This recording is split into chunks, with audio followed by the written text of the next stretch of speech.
Le dernier quart d'heure de Smart Bourse, chaque soir, vous le savez, marché à thème consacré à un sujet thématique. Et là, on ne pouvait pas mieux tomber puisqu'on va parler de la jungle thématique, justement, une offre pléthorique en matière de stratégie et d'investissement thématique, que ce soit en France, en Europe ou ailleurs dans le monde. C'est vraiment une classe d'actifs presque à part entière qui monte en puissance et vous voyez fleurir ces fonds thématiques portés par les méga trends macroéconomiques très souvent qui fleurissent un peu partout chez les sociétés de gestion et les distributeurs également. Ronnie Michali est avec nous pour parler de ce sujet. Bonsoir Ronnie. Bonsoir Grégoire. Merci beaucoup d'être là. Vous êtes le PDG de la Financière Galilée, alors qu'il y a une société de gestion d'actifs, société de conseil en gestion de patrimoine.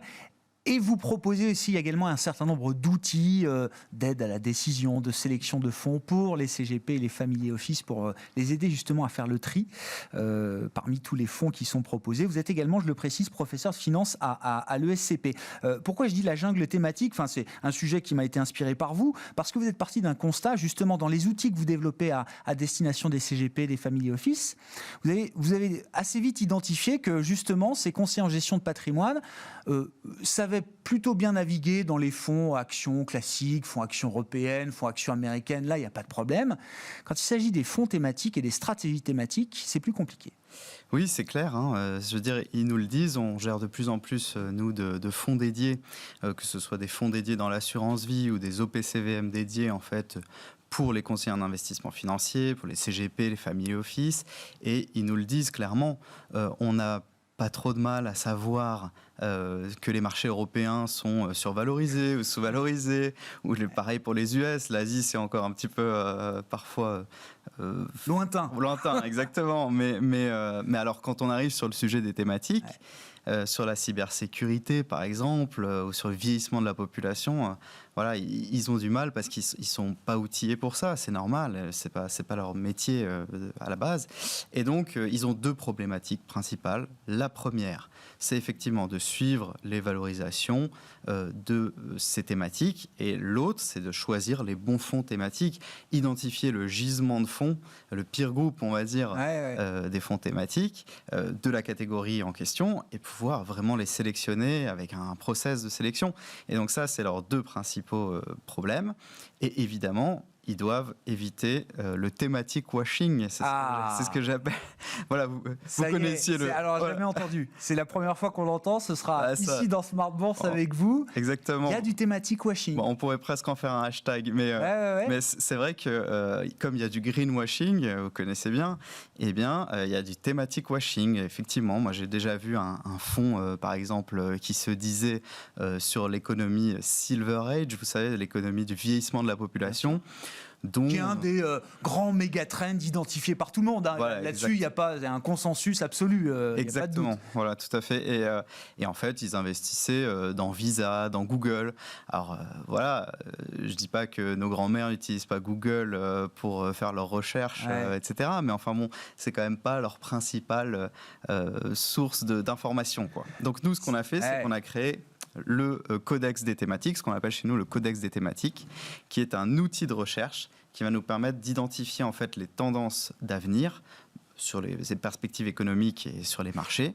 Et en fait, ça va nous permettre d'investir dans des thématiques qu'on a identifiées comme étant thématiques d'avenir. C'est ça la question, c'est pourquoi est-ce que c'est si compliqué de valoriser justement une thématique, Ronnie ? Et pourquoi il y a besoin de cet outil-là qui va recenser justement les thématiques et sur quoi on s'appuie pour valoriser ces thématiques ? Pourquoi c'est compliqué à valoriser ? En fait, l'investissement thématique, il a comme avantage réellement d'être transversal.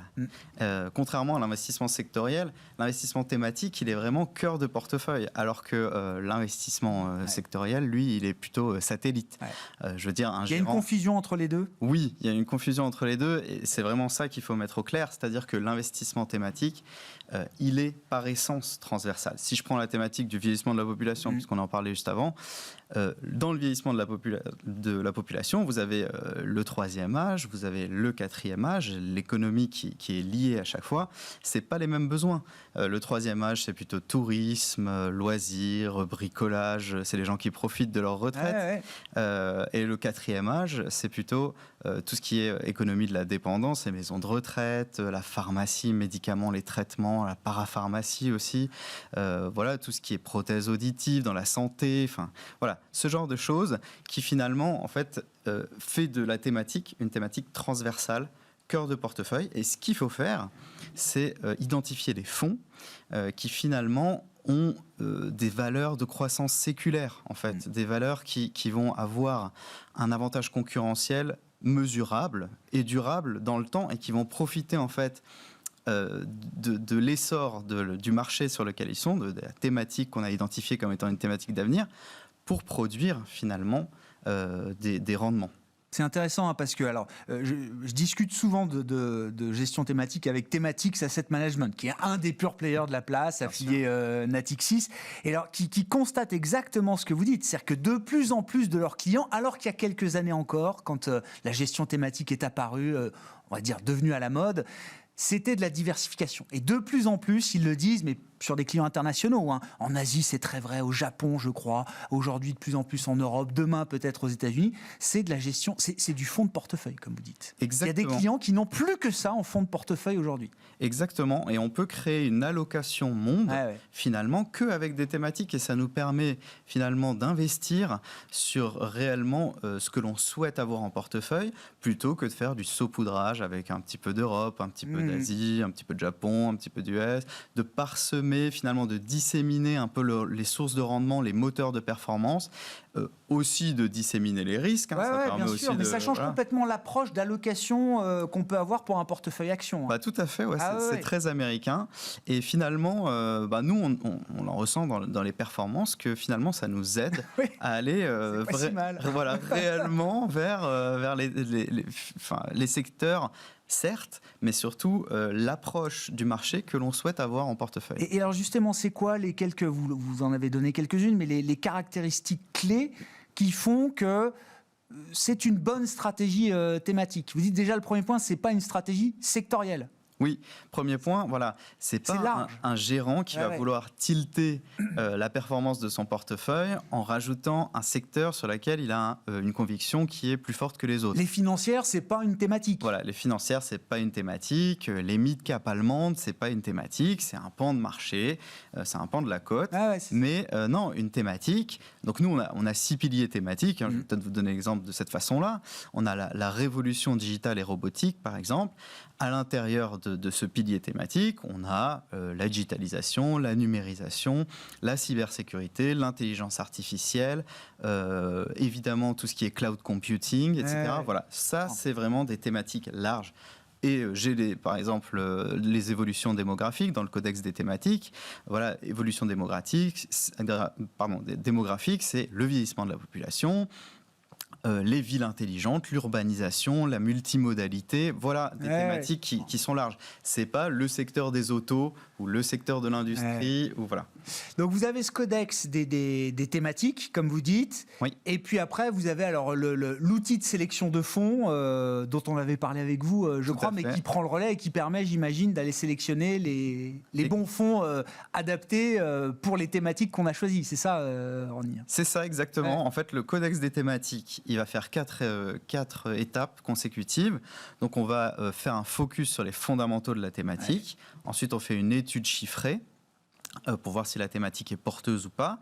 On va identifier les points forts, les points faibles de la thématique, et on va identifier le gisement des fonds qui sont sur cette catégorie, sur cette thématique sur laquelle on veut investir. Et après, on a notre processus en 6 étapes qui existe depuis longtemps, hein, depuis 2014, avec 4 étapes quantitatives et 2 étapes qualitatives, qui est un pur processus de sélection de fonds.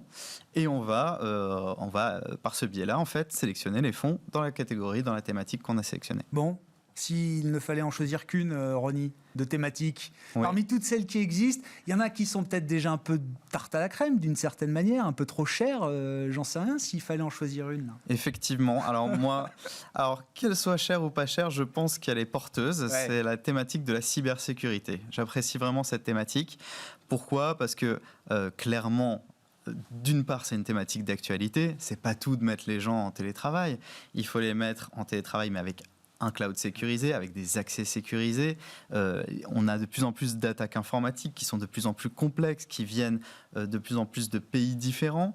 Voilà, donc la thématique de la cybersécurité, c'est un marché qui croît de 10% par an. Alors ça fait vraiment une croissance sur le long terme qui est vraiment bien. Et puis, on a surtout 80% des entreprises qui maintenant mettent dans les 5 problématiques les plus importantes de leur entreprise, enfin, voilà, la cybersécurité. Oui, le risque de piratage, c'est clair. On a 1,5 million de sites de phishing dans le monde qui ont été identifiés en 2020. Donc c'est énorme, c'est 2 fois plus qu'en 2015. Donc on a vraiment cette thématique-là qui est à la fois d'actualité, mais qui est aussi une thématique de fond, parce qu'on est de plus en plus digitalisé, numérisé, etc. Mais évidemment, il faut que ça s'accompagne avec la sécurité qui va avec. Et il y a encore des pans de cette thématique qui ne sont pas beaucoup exploités. Sous-exploités. Oui, par exemple, les cyberassurances. C'est que 5% du marché de la cybersécurité pour l'instant. Donc on se protège pour ne pas être attaqué, mais on n'est pas assuré si jamais on est attaqué.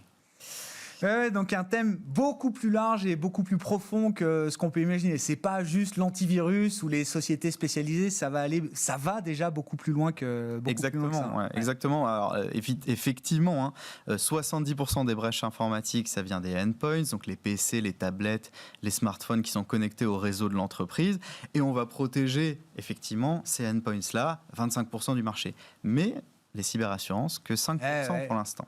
Intéressant. Merci beaucoup, Ronnie, d'être venu nous parler de gestion thématique. Comment s'y retrouver dans la jungle de la gestion thématique ? Il y a l'outil proposé par la financière Galilée, le Codex des thématiques. Et Ronnie Michali, le PDG de la financière Galilée, professeur de finance à l'ESCP, qui était à mes côtés pour ce dernier quart d'heure, le quart d'heure thématique de Smart Bourse, marché à thème, chaque soir à partir de 19h15. Merci beaucoup, Ronnie. Merci, Grégoire. Très bonne soirée à tous. On se retrouve demain en direct à 12h30 sur Bismart.